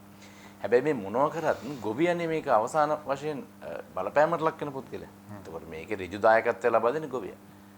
කවුරු කොහොම අර්ථකථනය කරන්න හැදුවත්. ගොවියා මේ සඳහා නැඹුරු කර ගැනීමේ ක්‍රියාවලිය දැන් මේ සිද්ධ වෙමින් තියෙන සහ සිද්ධ විය යුත්තේ. ඒ පැත්තෙන් ගත්තට පස්සේ ගොවියන්ට ඔබේ යෝජනාව මොකක්ද? මං හිතන්නේ එතනදී ධම්මික මේක කරපු ගොවියොත් එක්ක සම්බන්ධ වෙන්න ඕන. දැන් ලංකාවේ කාබනික ගොවියෝ හැම භෝගෙටම වගේ ඉන්නවා. අපිත් එක්ක අනිත් ආයතනත් එක්ක ඉන්නවා. ඉතින් ඒගොල්ලන්ගේ අත්දැකීම් එහෙම දැනගත්තා නම් ඒගොල්ලන්ගේ ආදායම වැඩි වෙච්ච හැටි ලංකාවේ දැනගත්තා නම් අපිට ඒව ඇත්තටම සංසන්දනය කරලා බලන්න පුළුවන්. අර අපි ඉස්සෙල්ලා කතා කරපු ලෝකෙම කරපු රිසර්ච් වල තියෙන ආදායම වැඩි වෙච්ච ඒවත් එක්ක හරියට සම්බන්ධ වෙනවා. දැන් මම වෙන රටක කාලයක් තිස්සේ ඉඳලා ඒ රටවල ගොවියෝ ඒ ආහාර නිෂ්පාදකයොත් එක්ක ඉඳලා ඒ රිසර්ච් කරලා ඇවිල්ලා මෙහෙ බැලුවාම ඒ දෙක ගැලපෙනවා. දැන් උදාහරණයට ආදායම් පැත්තෙන් ගත්තොත් සාමාන්‍යයෙන් මේ අර ඉස්සලා කතා කරපු ස්ටඩි එකේ USDA එකේ තියෙන ස්ටඩි එකේ තියෙනවා ආදායම කාබනික ගොවි පොලක 122ක් 135ක් අතර වැඩි කියලා සාමාන්‍ය කෘෂි රසායන දාන ගොවි පොලක් එක්ක සාපේක්ෂව ගත්තාම. දැන් ඒ කාරණේම මම දැක්කා අපේ බයෆුඩ් සමාගමත් එක්ක ඉන්න ගොවි මහතුරුන්ගේ. සාමාන්‍යයෙන් තේ වලට රුපියල් 30ක් විතර වැඩිපුර හම්බ වෙනවා ඒ ගොවි පොලට. ඒ ගොවියන්ගේ පැත්තෙන් ගත්තොත් ආදායම් වැඩි කරගන්න පුළුවන්. එතකොට ඔතන ගැටලුව තියෙන්නේ මේ අපි ඉස්සෙල්ලා කතා කරා වගේ කාලය තිස්සේ කරපු ක්‍රමයක් වෙනස් කරනකොට. එතනදී රජයක් විදියට කෘෂිකර්ම දෙපාර්තමේන්තුව විදියට මේ අපි වගේ ආයතන මේ කෘෂි කර්මාන්තයේ රැඳිලා ඉන්න නිෂ්පාදනයේ ඉන්න ආයතන විදියට අපිට ලොකු කාර්යභාරයක් තියෙනවා. ඒ ගොවීන්ව, ඒ ගොවි මහතුරුන්ව දැනුවත් කරන්න, ඒගොල්ලන්ට අවශ්‍ය ඒ පරිවර්තන කාලයේදී යම් සහන අවශ්‍ය නම් ඒව ලබා දෙන්න. මම හිතන්නේ රජයක් විදියට ඒ කටයුතු කරගෙන යනවා. ඒ දේ දුන්නොත්, ඒ ඊට පස්සේ දැනුවත් කිරීම කෙරුණොත් විශේෂයෙන්ම දැන් ගොවි මහතුරුන්ගේ දුවදරු ළමයි. දැන් අපි කතා කරන මිලේනියස්ලා ගොඩාක් ඔය දැනුවත් වීමක් තියෙනවානේ. අන්න ඒගොල්ලන්ටත් අපිට කතා ගන්න පුළුවන් නම් ඉස්කෝල, යුනිවර්සිටි ඉඳන් මේ এডুকেෂන් එකත් යන්න ඕනේ. ඒක අර අපිට ඉතින් බෙදා ගන්න වෙනවා. කෙටි කාලින, මධ්‍ය කාලින, දීර්ඝ කාලින ප්ලෑන් හදලා. හැබැයි වැදගත් වෙන්නේ මං හිතන්නේ චේන්ජ් මැනේජ්මන්ට් එක කියන එක. මේ පරිවර්තනයේ කළමනාකරණය කියන එක හොඳට රජයේ මැදිහත් වෙලා ඒකට අවශ්‍ය විද්‍යුතුන් එකතු වෙලා ලොකු ප්ලෑන් එකක් දාගෙන කරොත් මේක සාර්ථක කරගන්න පුළුවන්. දැන් කොටස් විතරක් අපි බලලා සමහර කොටස් මගේ හැරුණොත් මේක කරගන්න අමාරුයි. දැන් උදාහරණයකට දැන් මේක අපේ ගොවි මහතුරු කියන දෙයක් තමයි මේ කාබනික ගොවිතැනේ යෙදලා ඉන්න ගොවි මහතුරු කියන දෙයක් තමයි ඔබතුමාත් ඉස්සෙල්ලා කිව්වා මේක මේ පෝර දාන එක වෙනස් කිරීම විතරක් නෙමෙයිනේ. මෙතනදී වෙන්න ඕනේ. කාබනික ගොවිතැනට යනකොට ඒ සිස්ටම් එකේ වෙනසක් තියෙනවා. එතකොට ඒ ගැන අපි දැනුවත් කිරීම කරන්න වෙනවා අපේ ගොවි මහතුරුන්ට. ඒවා අපි කරපු දේවල්. කාලයකට ඉස්සෙල්ලා අපි මේ ලංකාවේ කරපු දේවල් මේ පෙරදිග ධාන්‍යාගාරය කියලා තිබ්බ රටනේ. දැන් ගොඩක් වෙලාවට ඒ කාරණේදී මම දැකලා තියෙනවා අපි මේ සංසන්දනය කරන්නේ ඔය 1963ට පස්සේ හරිත විප්ලවයට ඉස්සෙල්ලා 40 ගණන් වල 50 ගණන් වල තිබ්බ කෘෂිකර්මය. ඒ කාලේ කියන්නේ මේ අවුරුදු 350ක් විතර යටච්චිත විදිහට තිබිලා අපිව නැති කරාට පස්සේ තිබ්බ යුගයක්නේ. ඒතකොට ගොවිතැන කොහොම නැති වෙලා තිබ්බේ? අර අපි දන්නවා මීගස් වලින් වගේ වලින් ලැබෙන ප්‍රතිඵල නැති වෙලා තිබ්බ යුගයක් එක නෙමෙයි අපි සංසන්දනය කරනවා ඊට කලින්. ඊට කලින් මහා පරක්කම් බාහු රජතුමාගේ කාලේ ඒ වගේ අර පෙරදිග ධාන්‍යාගාරයක් වෙලා ලංකාවෙන් කුරුඳු තේ අලි යතුන් අපි අපනයන කරපු ආර්ථිකයක් තිබ්බනේ ස්වයං පෝෂිත වෙලා. ඉතින් එහෙම දෙයක් කරන්න පුළුවන්නේ මේ පසේ අපේ ගොවි මහතුරුන්ගේ තිබ්බ ශක්තිය ඒ වෙනස නිසා. ඉතින් ඒක තමයි අපි ගන්න හදන්න ඕන. ඒකට අවශ්‍ය පසුබිම දැන් ලෝකෙම හැදිලා තියෙනවා. ඒකයි අපිට තියෙන දැන් වාසිය. ඒ කියන්නේ දැන් අපි කතා වුණා වගේ ඕගැනික් ෆුඩ් වලට තියෙන ඉල්ලුම. සාමාන්‍ය ආහාරවලට තියෙන ඉල්ලුම් වගේ දෙතුන් ගුණයක්. දැන් පහුගිය අවුරුදු 30 ඇතුළත මේ අර අපි කියපු ස්ටඩි එකේ තියෙනවා 5 ගුණයක් වැඩිලු ඒ වර්ධන වේගය. ඕගැනික් ෆුඩ් වලට. දැන් වුණත් දැන් ගිය අවුරුද්දේ මේ වගේ කොවිඩ් අර්බුදයක් තියෙන කාලේ වුණත් 15%යි 20කින් විතර ඒ ගිය අවුරුද්දේ වර්ධන වේගයක් තිබ්බා ඕගැනික් ආහාර වලට. සාමාන්‍ය ආහාර වලට තිබ්බේ 6%ක් 7ක් වගේ වර්ධන වේගයක්. ඉතින් ලොකු වර්ධන වේගයක් තියෙනවා මේ කාබනික ආහාර වලට ලෝකෙම. අපිට රටක් විදියට තරඟකාරීත්වයකුත් තියෙනවා ඒකේ. අපේ භෝගවල තියෙන විශේෂත්වයත් එක්ක අපි ඉස්සෙල්ලා කතා කරපු. එතකොට ওই දෙක මැච් කරගන්න පුළුවන් නම් ඒ ආර්ථික වාසිය රටට අපේ ගොවි මහත්තුරුන්ට ලබා ගන්න පුළුවන්. හොඳයි දැන් අපි කතා කරමුකෝ කාබනික පොහොර භාවිතාවන් පිළිබඳව. ඔබ කියවනේ දැන් මේ කාබනික පොහොර භාවිතා කරමින් කෘෂි කර්මාන්තයේ නියැලෙන ගොවීන් ඔවුන්ගේ ආදායම් තත්ත්වයන් පිළිබඳව ඔවුන් ගොවිපළවල් කරන ක්‍රමවේදයන් පිළිබඳව දැනට රසායනික පොහොර භාවිතා කරන ගොවීන් දැනුවත් වීම වටිනවා කියලා. හැබැයි දැන් ඔබම කියනවා ලංකාවේ බිමෙන් 2.2ක් වගේ 5ක වගේ ප්‍රමාණයක් තමයි කාබනික පොහොර භාවිතා කරමින් කරන්නේ. ඒක බැලු බැලමට පොඩි සංඛ්‍යාලයක් කෙනෙක් විදිහට දැක්කට ඒකෙන් 13.0 ගණනක් අපනයනය කරනවා කියන කාරණාව සහ එහින් ලැබෙන ආදායම් පිළිබඳව. එතකොට අපි කෘෂි කර්මාන්තය කරන මුළු බිම් ප්‍රමාණය ගත්තොත් ඉතුරු 97.5ම දැනට රසායනික පොහොර භාවිතාවනේ සිද්ධ කරනවා ඇත්තේ. ඔය කියන විදිහට ප්‍රතිශතයක් විදිහට ගත්තට පස්සේ දැන් එතන ප්‍රමාණාත්මක වැඩි බවක් තියෙනවනේ මේ සංජය මහත්මයා බැලු බැලමට. එතකොට මෙන්න මේ ප්‍රමාණයට ඇඩ්‍රස් කරන නැත්නම් මෙන්න මේ ප්‍රමාණයට කතා කරන කෙනේ අපි කළ යුතු වෙන්නේ. දැනට ඔබ කියන විදිහට ඔබ කියනවානේ මේකට චේන්ජින් ප්ලෑන් එකක් ඕන කියලා. ඒ කියන්නේ මේ වෙනස සඳහා සැලසුමක් අවශ්‍යයි කියන එක. දැන් මේ සැලසුම ක්‍රියාත්මක වෙනවද බැලු බැලමට? වෙමින් පවතින මුල් කාලේ ලොකු පමාවක් අපි දැක්කා. ඒ වෙන්න තියෙන දේවල් උන්නේ නැහැ. ගොඩක් ඩිලේ එකක් තිබ්බා. දැන් පහුගිය මාසේ දෙකේ අපි දකිනවා මේ අවශ්‍ය කට්ටිය එකතු වෙලා මේකට හරි පැත්තට යනවායි කියලා දකිනවා. ඉතින් එතනදී ඔබතුමා කියපු කාරණේට පොඩ්ඩක් එකතු කරනවා. දැන් මම කිව්වා වගේ 2.5ක් තමයි අපේ ඇග්‍රිකල් මේ වවන්න පුළුවන් ඉඩම් වලින් කාබනික සහතික කරලා තියෙන්නේ. එතකොට හැබැයි සහතික කරපු නැති අපේ පාරිසරික කතාවේ තියෙන ගොඩාක් ඉඩම් තියෙනවා. දැන් ලංකාවේ අපිට දැනගන්න තියෙන විදිහට 50%කට කිට්ටුම ලංකාවේ භූමි ප්‍රමාණයෙන් පාරිසරිකයි. මේ මොනවද දාලා මුකුත් හදන්නේ නැහැ. ඉතින් අර 2.5 තියෙන එක අපි 100%ක් කරන්න යනවත් නෙමෙයිනේ ධම්මික. මෙතනද අපි කරන්න හදන්නේ මේ සර්ටිෆයිඩ් ප්‍රමාණාත්මකව වැඩි කර ගැනීමත් සහතික කරන ලද ඒවා. ඔව් එතන දැන් ඉතින් දැන් 2.5 අපි 125කට ගත්තොත් ඒ කියන්නේ 125ක් ලංකාවේ මේ වවන්න පුළුවන් භූමි ප්‍රමාණයෙන් සහතික කරන ලද කාබනික. අඩු ගානේ අපනයන භෝග ටික කවෙන විදිහට හදාගත්තොත් එහෙම කරපු රටවල් දැනටම තියෙනවා. දැන් ඕස්ට්‍රියාව 125ක් ඒගොල්ලන්ගේ භූමි ප්‍රමාණය ඕස්ට්‍රියාව කියන්නේ ලංකාවට වඩා පොඩ්ඩක් ලොකු රටක්. 125කට කිට්ටු වෙන 124.6ක් සහතික කරන ලද ඕගැනික්. ඉතින් අපිට එතනට යන්න පුළුවන්. ඉතුරු 175 තියන්න පුළුවන් පාරිසරික විදියට. මොකද අපි ඉස්සෙල්ලා කතා වුණානේ ලංකාවේ පරිභෝජනයේ තියෙන බීම් මෙහෙම අපිට එහෙම සහතික කරන්න අවශ්‍ය නැහැ. ඔබ කියන්නේ දේශීය වෙළඳ පොළ ඉලක්කගත එක ක්‍රමයක් සහ විදේශීය වෙළඳ පොළ ඉලක්කගත තව ක්‍රමයක් කියලා ක්‍රම දෙකකට මේක භාවිත කරන්න පුළුවන් කියන එක. ඒතර ගොවියාගේ පැත්තෙන් බිය යුතු නැහැ කියලාත් ඔබ කියන්නේ. ඔව්. මොකක්ද ඒකට දෙන්න පුළුවන් සහතිකය ඔබේ අත්දැකීමට? අපිට දැන් ඒක හොඳ ප්‍රශ්න. දැන් මම මේ කතාවට අලුත් නේ. මම කිව්වා වගේ අවුරුදු 3කට ඉස්සෙල්ලා තමයි මේකට සම්බන්ධ වුනේ. එතනදී දැන් මම බැංකුකරුවෙක් විදිහට බලන කෝණයක් තියෙනවා. දැන් අපි හිතමු කවුරු හරි ඇවිල්ලා ව්‍යාපාර ණයක් ගන්න අපි ගාවට ආවහම ඔන්න දැන් ඒ මිනිස්සයා යාගේ ව්‍යාපාරය විස්තර කරනවා. ඊට පස්සේ එයා කියන එක එකක්. ඊට පස්සේ අපි ගිහලා යාගේ ෆැක්ටරි එක බලනවා මේ කියන එක තියනවාද? ඒ කියපු ඉන්වෙන්ටරි තියනවාද? ඊට පස්සේ ආයෙත් ඔෆිස් එකට ඇවිල්ලා ඒගොල්ලන්ගේ ගිණුම් වාර්තා ෆයිනෑන්ෂල් ස්ටේට්මන්ට්ස් ටික ඇනලයිස් කරලා බලනවා. ඒතකොට අපි දන්නවා මේ කර්මාන්තයේ කියන්නේ ඉන්ඩස්ට්‍රි එකේ තියෙන දත් අපි ගාව තියෙනවානේ බැංකුකරු විදිහට ඒවත් එක සංසන්දනය කරලා මේ කියන කතාව ඇත්තද කියලා කෝණ තුනකින් බලනවා. ඉතින් ඒ වගේම තමයි මම මේ අපේ කාබනික වගාව ගැනත් බැලුවේ. ආවට පස්සේ එන්න ඉස්සෙල්ලා මේ උනන්දු ඇති වුණාට පස්සේ. මොකද එතනදී මට අත්දැකීම් තිබ්බ ගොඩක් කම්පනි 500ක් විතර හිටියා. මං හිටපු බැංකුවේ මම හිටියේ එක රීජන් එකක අධ්‍යක්ෂවරයෙක් විදියට. ඒ පෝර්ට්ෆෝලියෝ එකේ තිබ්බ කම්පනි 500ක් විතර. ඒ වලින් බොහොමයක් තිබ්බේ ආහාර නිෂ්පාදනය වගාව සම්බන්ධ. ඉතින් ඒ තිබ්බ දත්තේ වලින් අපි අර ඉස්සෙල්ලා කතා කරා වගේ ආදායම් වැඩිවීම අර කියන තරම් මේ මොකද්ද අස්වැන්න අඩු නොවන බව ඒවා දැනගෙන හිටිය ලෝකේ තිබ්බ දත්ත.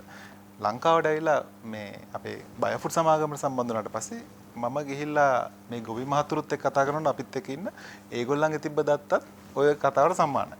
ඊට පස්සේ අපි දැන් රිසර්ච් ගොඩාක් රිසර්ච් පේපර්ස් තියෙනවානේ මේ සම්බන්ධව පර්යේෂණ. ඉතින් ඒ වලින් ගන්න දත්ත අරන් බැලුවාමත් මේ ඔක්කොම සමානයි. ඉතින් ඒක තමයි මට තියෙන ගැරන්ටි එක. කියන්නේ මම කාවාරි කන්වින්ස් කරන්න ඉස්සෙල්ලා මම කන්වින්ස් වෙලා ඉන්න එපයි. මම ඇත්තටම ඒ අත්දැකීමෙන් මට තේරුණා මේ කාරණාව කරන්න පුළුවන්. ලංකාවේ වෙන රටවල් කරාටත් වඩා හොඳට කරන්නත් පුළුවන්. මේ විශේෂකම් තියෙන නිසා ලංකාවේ. ඉතින් ඒ සහතිකය අපිට මේ පැත්තෙන් තියෙනවා. අනිත් සහතිකය තමයි අර කිව්වා වගේ 5000ක් විතර ගොවි මහත්තුරු අපිත් එක මේක කරනවා. දැන් මම මේ සමාගමට සම්බන්ධ වෙන්න ඉස්සෙල්ලා අපේ ආචාර්ය සරත් රණවීර මැතිතුමා අවුරුදු 28ක් තිස්සේ කරා. මේ ගොවීන් දාලා යන්නේ නැහැ. ඒගොල්ලෝ තව එනවා. දැන් අපි හදිස්සියේ ඔය ක්‍රොස් කන්ටැමිනේෂන් ප්‍රශ්නයක් කියලා ගොවි මහත්තුරු අයින් කරන්න හදුවාම මේ අපේ සහතිකෙන් ඒගොල්ලෝ ඒකට කැමති නැහැ. පස්සෙන් එනවා. ඒ කියන්නේ ආදායම වැඩිවීමක් සෞඛ්‍ය පැත්තෙන් තියෙන වාසි ගොඩාකුත් තියෙනවා. ඒ තේ වගාව සම්බන්ධ විශේෂයෙන් අපේ අර තියෙන අක්කර 800ක් විතර එක ප්‍රදේශයක මහවුව පැත්තේ එතන අවුරුදු 5ක් විතර තිස්සේ කාබනික විදිහට තමයි තේ වගාව කරන්නේ. එතන ওই ආර්ථික වාසි වලට අමතරව ඒගොල්ලෝ කියන දෙයක් තමයි අපේ ළමයින්ට අපිට දැන් ලෙඩ දුක් අඩු ඉස්සර තිබ්බ තරම් නැහැ. මේ බත් කූරෝ එනවා මේ වලට. කුරුල්ලෝ ඉන්නවා. ඉස්සර එහෙම දෙයක් තිබ්බේ නැහැ කියලා. ඒවා පේන්න තියෙනවා ධම්මික. ඒතකොට අපි අර කතා කරපු පොත්වල තියෙන දෙයි මේ ඇහැට දකින්න දෙයි පොළොවේ තියෙන දෙයි ඒකට ගැලපෙනවා.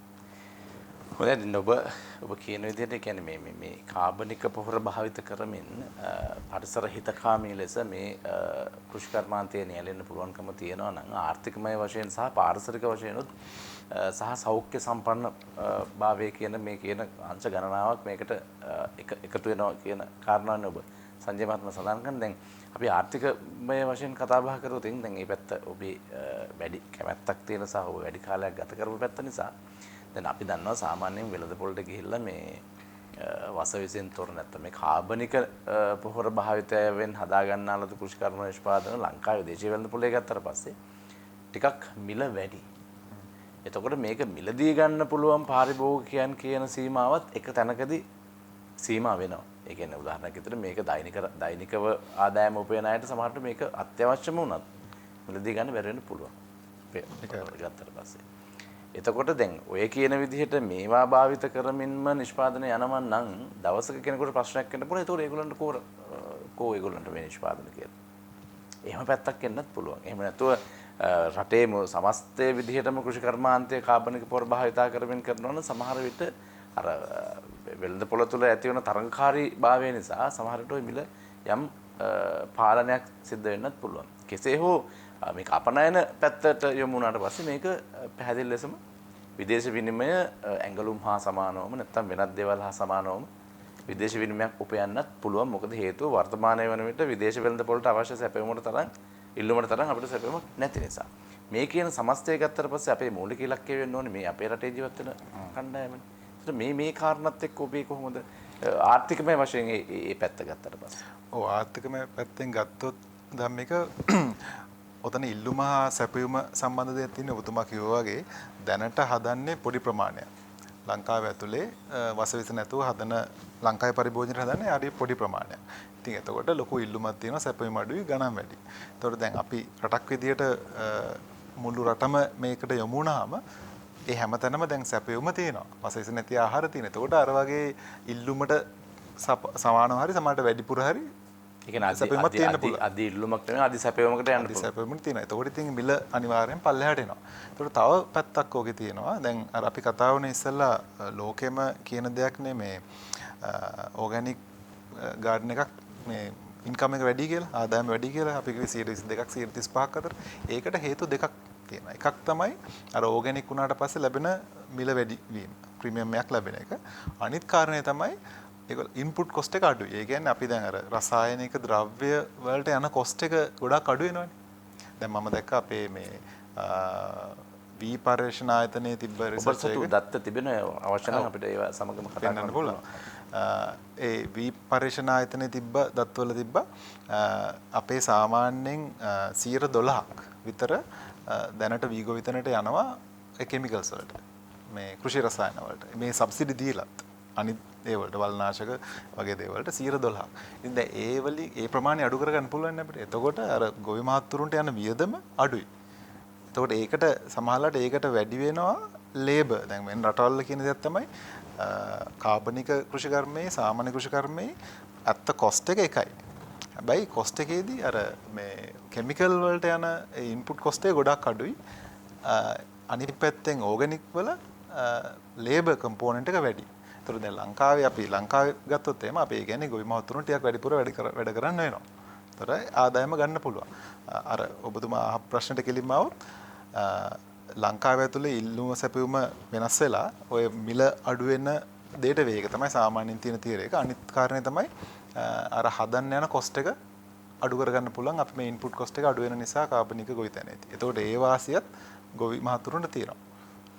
හොඳයි දැන් අපි අනිත් පැත්තෙන් ගත්තට පස්සේ දැන් පොළව මහ පොළවත් සමග කරන දැන් අර පාරිසරික හිතකාමී කතාවකට අපි ආවම දැන් අතීතයේ අපි අහලා අපේ පැරණන් මුළුමනින්ම රසායනික පොහොර හෝ කාබනික පොහොර හෝ භාවිතා කරා කියන කාරණාව පිළිබඳව අපිට හරි පැහැදිලි චිත්‍රයක් නැති වුණත් දැන් අපි ගෙදරක සාමාන්‍ය කුඩා මේකකයක් ගමුකෝ ගෙදරක මිරිස් පැලයක් හරි වම්බොටු පැලයක් හරි මොනවා හරි ඒ වගේ දෙයක් හිටවද්දී අපි බොහෝ විට ඔය ගෙදර වත්තේ තියෙන මොනවා හරි කොළ ටිකක් අරගෙන දාලා නැත්නම් ඔය අපි උයන්න පියන්න භාවිතා කරන දේවල් වලින් අයින් කරන ඒ පොහොර විදිහට පාවිච්චි කරන්න පුළුවන් දේවල් භාවිතා කරලා අපි ඕක හදාගන්නේ. එතකොට දැන් මේ ඒක නෙමේ මහා පරිමාණයෙන් කරන්න කියලා යෝජනා කරන්නේ. මම නිවැරදි කියලා මම හිතනවා ඒක නෙමේ යෝජනා කරන්නේ. හැබැයි දැන් එතනදී ඊළඟට මතුවෙන ප්‍රශ්නය තමයි දැන් අපි දන්නවනේ ඔය මේ බෝංචි වගේ දෙයක් ගත්තොත් මෑකරල් වගේ දෙයක් ගත්තොත් බණ්ඩක් වම්බොටු වගේ දේවල් දිලීර තත්ත්වයන් ඇති වෙනවනේ. නැත්නම් ඔය අපි කියන්නේ දැන් ඔය මේ බෝංචි වගේ එකකදී අර බෝංචි කලවල සිතියන් අඳිනවා වගේ පණුව වර්ගය සිතියම් පණුවම කියලා තමයි මම හිතන්නේ ඒකට කියන්නේ. ඉතින් ඒ වගේ දේවල් වලදී මේ කෘෂි රසායනික වර්ගනේ භාවිත කරන්නේ. දැන් කාබනික පොහොර භාවිතයේදී දියර පොහොර කියන එකත් නිෂ්පාදනය වෙනවද? එහෙමනම් ඒ දියර පොහොර මේ වගේ යම් යම් දේවල් වලදී භාවිත කරන්න පුළුවන් කමක් තියෙනවද? කොහොමද ඒ තත්ත්වය දැන් ගොවියෙක් මේකෙන් සම්පූර්ණයෙන්ම මාරු වෙනවා නම් ගොවියාට 100% විශ්වාසයක් ඇති වෙන්න ඕනේ මේ භාවිත කරන පොහොර සම්බන්ධයෙන්. ඒකයි. යම් තුරකට තියෙනවා. දැන් දියර පොහොර වලින් ඒ ශුද්ධ ජීවීන් විශේෂ තියෙනවා පසෙන් එන දිලීර මර්ධනය කරන්න. ඔය ට්‍රයිකෝඩර්මා කියන විශේෂය අපේ දියර පොහොර වල අපි එකතු කරනවා ඒ කාරණාව සම්බන්ධයෙන්. හැබැයි ඒකෙන් හැම කෘෂි කියන්නේ කෘමිනාශකයක් විදිහට ඒක භාවිත වෙන්නේ නෑ. අර කතා කරා වගේ soil borne diseases කියන ඒවා පසෙන් එන ඒවල තමයි ඒක තියෙන්නේ. අනිත් කෘමි හානි වලට ගොඩක් වෙලාවට දැන් මේක අපේ ගොවියෝ භාවිතා කරන්නේ අර ප්‍රිවෙන්ටිව් සිස්ටම් එක. කියන්නේ ආවට පස්සේ විනාශ වෙන්න බෙහෙත් හොඬරයක් ගන්න එක නෙමෙයි. ඒ එන්නේ නැති වෙන්න පුළුවන් තරම් බලා ගන්නවා. ඒතර හදිසියවත් ආවොත් දැන් වීගොවිතැන නම් දුම් ගහලා අපේ කට්ටිය අයින් කර ගන්නවා. එහෙම නැත්නම් ඔය මොකක්ද අර තව තියෙන්නේ අපි දුම්මල වගේ දේවල් පාවිච්චි කරලා ඒ ගොයම් මැස්සොන් පළවා හරින ක්‍රම අපේ තියෙනවා. කෙම්කම තිබිලා තියෙනවා පිරිත් වතුර. ඒ ක්‍රම පාවිච්චි කරන්න එනවා.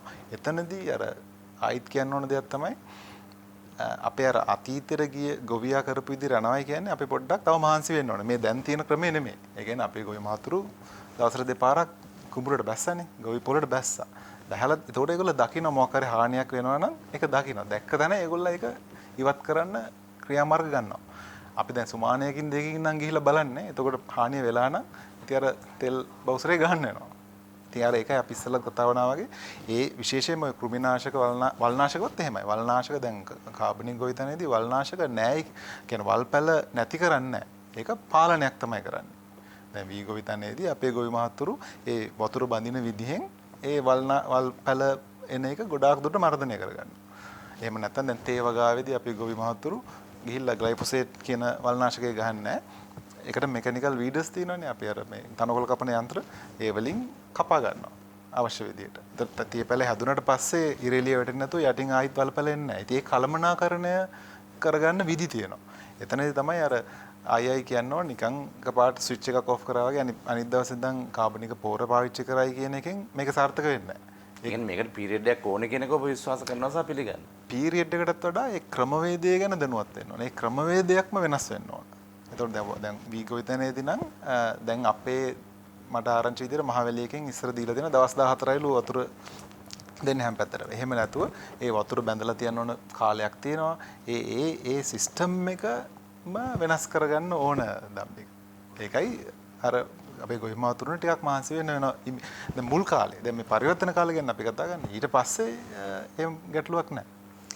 හොඳයි අවසාන වශයෙන් දැන් ගොවියන්ට දැන් ඔබේ අත්දැකීම් ගණනාවක් එක්කනේ ඔබ අපි මේ කතා බහට එකතු වෙන එක පැත්තකින් කාබනික පොහොර භාවිතා කරමින් කරන නිෂ්පාදන හා සම්බන්ධව බැඳුණු ආයතනයක ප්‍රධාන විධායක නිලධාරියා විදිහට අධ්‍යක්ෂකවරයා විදිහට සහ බැංකු කරුවෙකු ලෙස ඔබ ඒ ආර්ථිකමය වශයෙන් මේකෙ තිබෙනා වූ හොඳ නරක පිළිබඳව කාරණා සහ විදේශීය රටක කාලයක් ගත කරමින් ඒවායේ රටවල් වල සහ පස සහ ඒ ගොවියන් නැත්නම් ඒ ගොවි පළවල් කරන අයගේ ඒ කාරණා පිළිබඳ මේ සියලුම කාරණා කැටි කොට තමයි ඔබ මේ ඉදිරිපත් කිරීම කරන්නේ. ඒතර අවසාන වශයෙන් මේ සංජය මහත්මයා ඔබෙන් අහන්න ඕනේ ඇත්තටම මේ කාබනික වගාවට ගොවියන් නැඹුරු වීම කාබනික වගාවත් සමග ගොවියාන ගමනේදී ඔවුන්ට ලැබෙන ආර්ථිකමය වටිනාකම සහ රටක් ලෙස මේ කර්මාන්තය කිරීමෙන් ලබාගත හැකි තත්ත්වය සහ අපේ රටේ නිෂ්පාදනයන්ට ලෝකයේ අනිත් තැන්වල ලැබෙන තැන මේ වගේ වටිනාකම් සහ විශේෂණය අන්න ඒ කාරණා පැත්තෙන් අවසාන වශයෙන් ගොවියාට සහ මේ කර්මාන්තය කරන්නට බලාපොරොත්තු වෙන අයට මේ කොම්පෝස්ට් කියන එක නෙමෙයි අපි කාබනික පොහොර කියන්නේ කියලා තියෙනවනේ. ඒතකොට මේ සිත් එක්ක අවසාන වශයෙන් ඔබට මොකක්ද කියන්න තියෙන රටට? ඔව් කාරණා දෙකක් මම විශේෂයෙන්ම සඳහන් කරන්න ඕනේ. එකක් තමයි අපේ ගොවි මහතුරුන්ට මේකට යෙදෙනකොට මේ ගැන හොඳ දැනුවත් වීමක් අවශ්‍යමයි. එතකොට ඔබතුමා කිව්වා වගේ පොහොර පාවිච්චියේදී කොම්පෝස්ට් නෙමෙයි ප්‍රමිතියකට සකස් කරන ලද ජෛව පොහොර. ඒ වලින් තමයි අපිට අස්වැන්න වැටෙන්නේ නැති වෙන්න හදාගන්න පුළුවන්. ඒ කාරණය යොමු වෙන්න ඕන. අනිත් එක පොහොර වලින් විතරක් පොහොර වෙනස් වීම විතරක් නෙමෙයි අනිත් ඒ ක්‍රමවේදයෙන් වෙනස් කිරීමේ අවශ්‍යතාවයක් තියෙනවා. දැනුවත් වීමක් අවශ්‍යයි. එතකොට ප්‍රධාන වශයෙන්ම රටක් විදියට මම හිතනවා මේක හොඳ අවස්ථාවක් අපිට මේ කඩා වැටෙමින් ගිය කෘෂි ආර්ථිකය නගා සිටවන්න. දැන් කෙටියෙන් අපේ මේ දත්ත අපේ සෙන්ට්‍රල් බැංක් එකේ දත්තවලම තියෙනවා ධම්මික මේ ඔබ 2020 මහ බැංකුව වාර්තාවේ පුටාගෙන 2020 මහ බැංකුව වාර්තාවේ අපි පහුගිය අවුරුදු 7 ආරම්භ බැලුවොත් එහෙම රටක් විදිහට තේ අපි තේ උදාහරණ ගමු තේ වලින් තේ නිෂ්පාදනය 12%කින් අඩු වෙලා තියෙනවා. දැන් මේකේ එක ලයින් එකක් තියෙනවා. ඒ තේ වලින් අපිට අපි අපනයනය කරලා ගත්ත ආදායම 120කින් වැඩි වෙලා තියෙනවා. ඒ කියන්නේ පහුගිය අවුරුදු 7 ඇතුළත 2013 ඉඳන් 20 වෙනකන් 120කින් තේ වලින් ලැබිච්ච ආදායම වැඩි වෙලා කියලා. හැබැයි ඒ රුපියල් වලින්. ඇත්තට ඩොලර්ස් වලින් ගත්තාම ඒ කාලය ඇතුළත අපේ මේ රුපියල ඩොලර් එකට සාපේක්ෂව 140කින් අඩු වෙලා තියෙනවා. ඒකට ඇත්තට වෙලා තියෙන 120කින් අඩුවීමක් ආදායම ඩොලර්ස් වලින් ගත්තාම. එතකොට ඒකට අමතරව 2000 වෙනකොට අපේ රටේ දලදේශීය නිෂ්පාදනයෙන් 140ක් තිබුණා අපනයන ආදායම. ඒක 2020 වෙනකොට 123ට අඩු වෙලා තියෙනවා. එතකොට ඒ වලට අමතරව අපේ ඉස්සල කතා කරා වගේ අපේ තේ සාමාන්‍ය කෘෂි රසායන දාලා හදන තේ ජපානයේ සෞදි අරේබිය වගේ රටවල් වලත් තහනම් කරන තත්යකට ඇවිල්ලා තියෙනවා. ඒ මොකද ඒ අපේ තරඟකාරීත්වය ගිලීලා තියෙනවා. අනිත් පැත්තට වෙන භෝග වලටත් ওই කතාවම තමයි තියෙන්නේ. ඉතින් ඒකෙන් ගොඩ එන්න පුළුවන් අවස්ථාවක් තියෙනවා අපි හරියට මේ කළමනාකරණය කළා අපනයන භෝග කරන භූමි ප්‍රමාණයෙන් පුළුවන් තරම් අපි සහතිකයට යොදා ගන්න පුළුවන් වුණොත් මොකද මේ ලෝකේ ඒකට ලොකු ඉල්ලුමක් තියෙනවා සාමාන්‍ය ආහාර වලට වඩා ලොකු ඉල්ලුමක් තියෙනවා ඔබතුමා දන්නා වගේ කාබනික ආහාර වලට රටක් විදියට අපිට විශේෂත්වයන් ගොඩාක් තියෙනවා ඒක තන කම්පීට් කරන්න පුළුවන් ඉතින් ඒ දෙක මැච් කරගත්තොත් අපිට දැනට තියෙන ආදායම කාබනික ආහාර වලින් ගොඩාක් වැඩි කරගන්න පුළුවන්.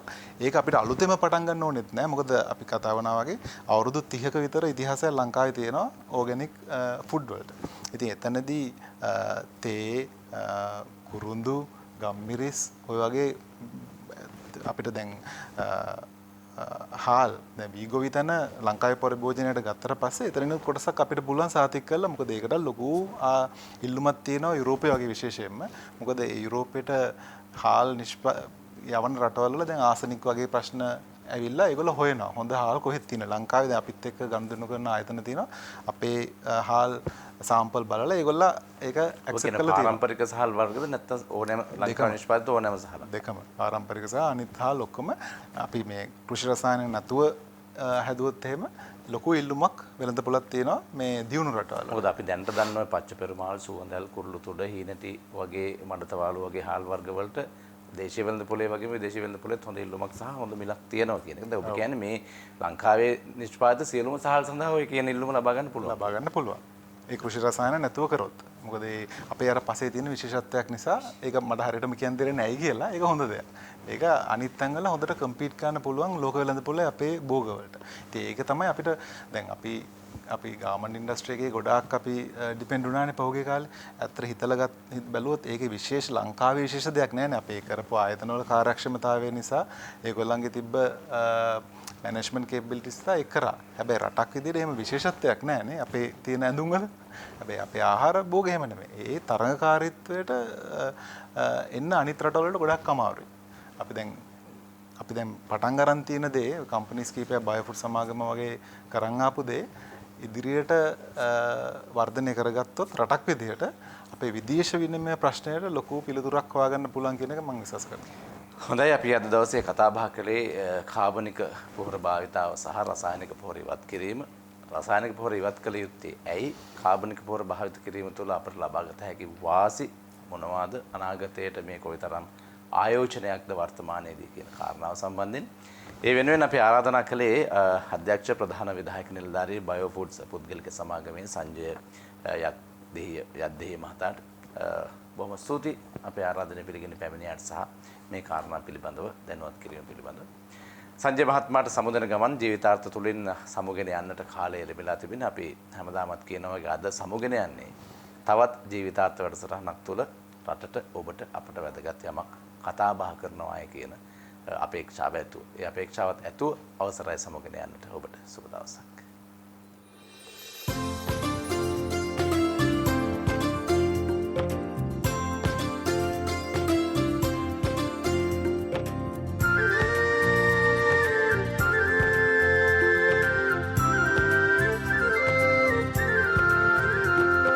අපේම උරුමය සොයා අපේ කමට ඉඩ තියා රසක සිසාරා සරණ චාරිකාවයි හරිත රූප වාහිනි නාලිකාවයි රසක සිසාරා සරණ චාරිකාවයි හරිත රූප වාහිනි නාලිකාවයි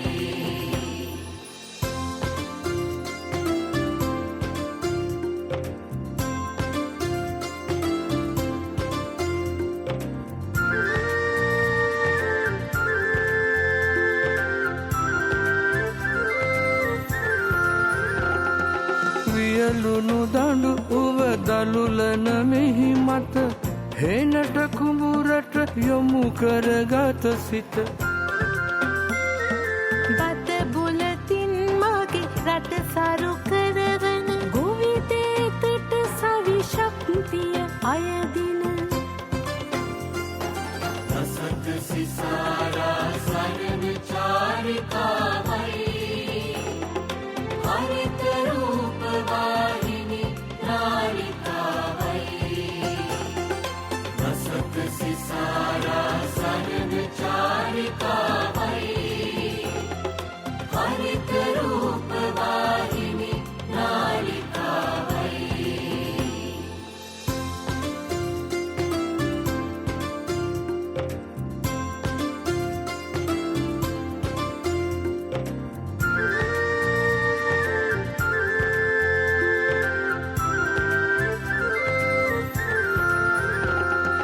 ගලනා ඇල දොල වැඩෙනා ගහ කොළ සත් වග සුරකින බවට සපත කළ දේකුල මලේ බීද ඉවත හල මිනිසත් කමරක සිත් සුවපත් කළ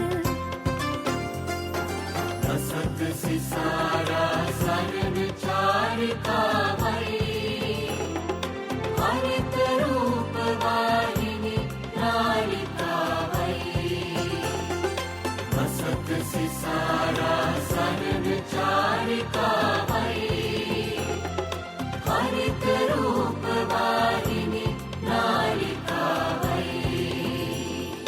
අපේම උරුමය සොයා අපේ කමට ඉඩ තියා